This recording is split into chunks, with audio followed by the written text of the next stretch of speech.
छात्रों, इस वीडियो में हम श्री विकास परिहार जी द्वारा रचित कविता मन, जो आपकी पाठ्यपुस्तक में पूरक पठन के रूप में संकलित है, के शेष भाग का अध्ययन करेंगे।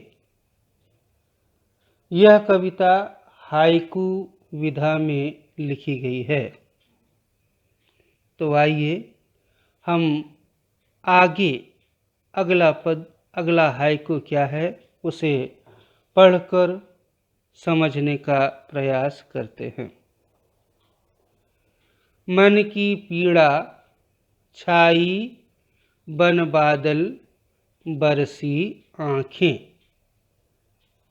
छात्रों, हम सब जानते हैं कि जब आसमान में खूब काले घने बादल छाते हैं तभी वर्षा होती है। मानव जीवन में ये काले घने बादल उसकी निराशा, हताशा, असफलता तथा अवसाद के सूचक हैं।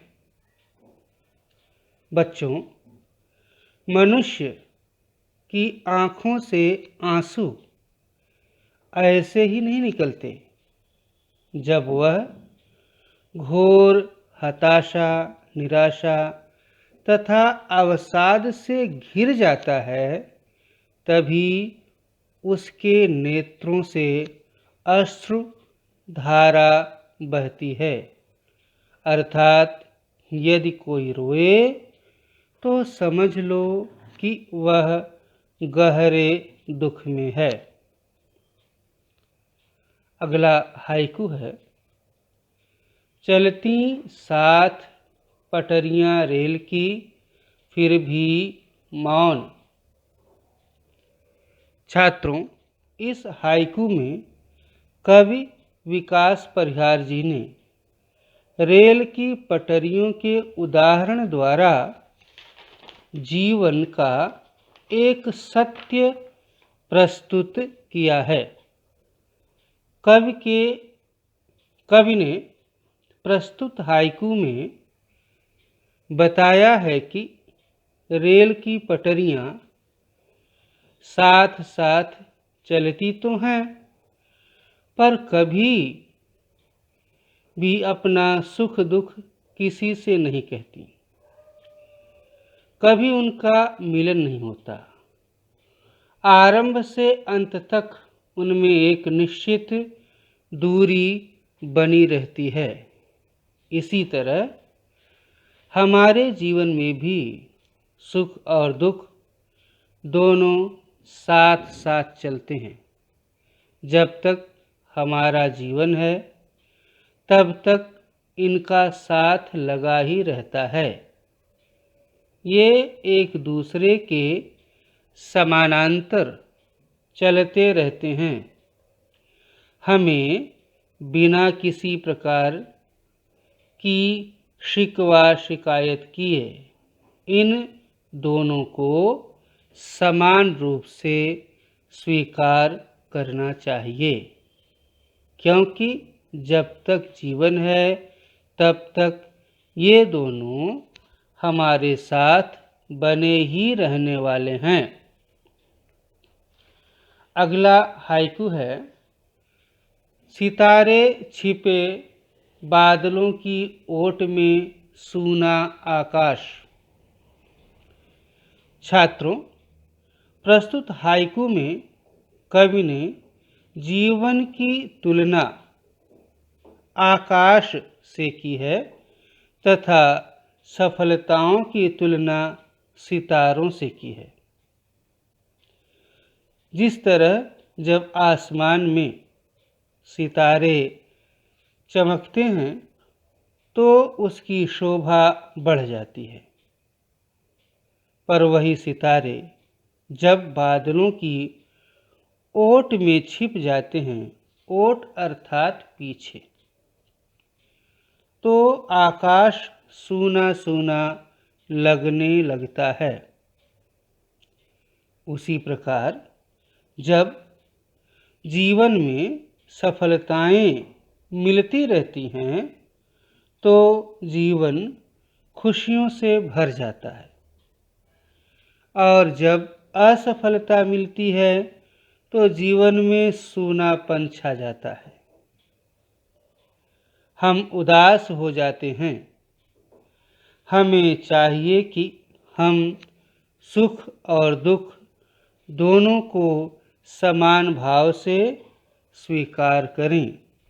यही जीवन जीने की कला है। अगला हाइकू है, तुमने दिए जिन गीतों को स्वर हुए अमर। छात्रों, इस हाइकू का साधारण अर्थ तो यह है कि तुमने जिन गीतों को स्वर दे दिया वे अमर हो गए। यहाँ पर गीतों से ज़्यादा महत्व स्वरों को दिया गया है। यदि गायक के मधुर स्वरों का सहारा न मिलता तो वे गीत लोगों पर अपना प्रभाव न छोड़ पाते। छात्रों, प्रस्तुत हाइकू के द्वारा कवि विकास परिहार जी ने यह बताने का प्रयास किया है कि समाज में कुछ ऐसी महान विभूतियाँ होती हैं जो किसी कार्य को यदि हाथ लगा देती हैं तो वे सामान्य लोगों के लिए प्रेरणा का स्रोत बन जाते हैं। वे काम देखने में भले ही छोटे हों, लेकिन उन महान विभूतियों का सहारा पा लोगों के पथ प्रदर्शक बन जाते हैं। सदियों तक उनका प्रभाव बना रहता है। हमें ऐसी महान विभूतियों, ऐसे महापुरुषों का कृतज्ञ होना चाहिए। छात्रों, यह अंतिम हाइकू है। सागर में भी रहकर मछली प्यासी ही रही।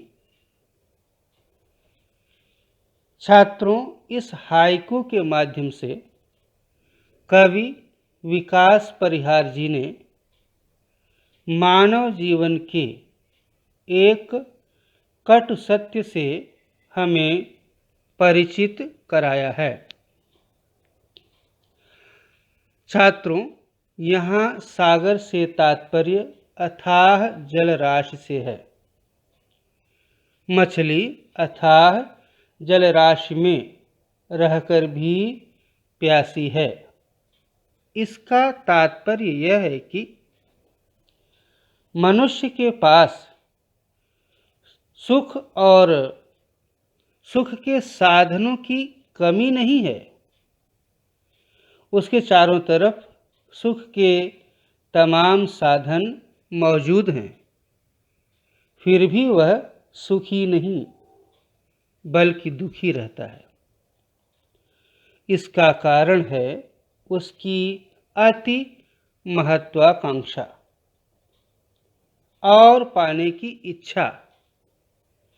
उसके पास कितना ही कुछ क्यों न हो, उसे कभी संतोष नहीं होता।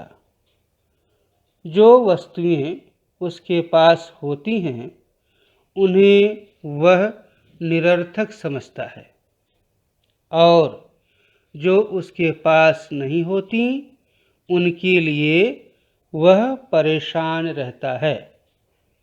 यही मृग मरीचिका उसे दिन रात दौड़ाती रहती है।